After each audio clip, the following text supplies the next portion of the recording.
ಉಪ್ಪಿನಂಗಡಿ ಹಳೆ ಗೇಟಿನ ಸುಬ್ರಹ್ಮಣ್ಯ ಗೇಟ್ ಬಳಿ ತಲವಾರು ದಾಳಿ ನಡೆಸಿದ ಪ್ರಕರಣಕ್ಕೆ ಸಂಬಂಧಪಟ್ಟಂತೆ ವಿಚಾರಣೆಗಾಗಿ ಮುಖಂಡರನ್ನ ಉಪ್ಪಿನಂಗಡಿ ಪೊಲೀಸರು ವಶಕ್ಕೆ ಪಡೆದ ಹಿನ್ನೆಲೆ ಅವರನ್ನ ತಕ್ಷಣ ಬಿಡುಗಡೆಗೊಳಿಸುವಂತೆ ಆಗ್ರಹಿಸಿ ಪಿಎಫ್ಐ ಕಾರ್ಯಕರ್ತರ ಪ್ರತಿಭಟನೆ ರಾತ್ರಿ ಹೊತ್ತಿಗೆ ತೀವ್ರಗೊಂಡಿತು. ಇದೀಗ ಪರಿಸ್ಥಿತಿ ಸಹಜ ಸ್ಥಿತಿಗೆ ಮರಳಿದ್ದು 144 ಸೆಕ್ಷನ್ ಯಥಾಸ್ಥಿತಿಯಲ್ಲಿ ಜಾರಿಯಲ್ಲಿದೆ. ನಿನ್ನೆ ನಡೆದ ಪ್ರತಿಭಟನೆಯಿಂದ ಠಾಣೆ ಮುಂದೆ ನಿಂತಿದ್ದ ಬೈಕ್ ಪೊಲೀಸ್ ಜೀಪ್ಗೆ ಹಾನಿಯಾಗಿತ್ತು.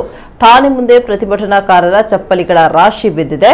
ಸದ್ಯ ಸ್ಥಳದಲ್ಲಿ ಭಾರೀ ಪೊಲೀಸ್ ಬಂದೋಬಸ್ತ್ ಏರ್ಪಡಿಸಲಾಗಿದೆ. ನಿನ್ನೆ ತಮ್ಮ ಕಾರ್ಯಕರ್ತ ಬಿಡುಗಡೆಗೆ ಆಗ್ರಹಿಸಿ ಪಿಎಫ್ಐ ಸಂಘಟನೆ ಕಾರ್ಯಕರ್ತರು ಪ್ರತಿಭಟನೆ ನಡೆಸಿದರು. ಈ ವೇಳೆ ಪೊಲೀಸರು ಪರಿಸ್ಥಿತಿಯನ್ನು ನಿಯಂತ್ರಿಸಲು ಲಾಠಿ ಚಾರ್ಜ್ ನಡೆಸಿದರು.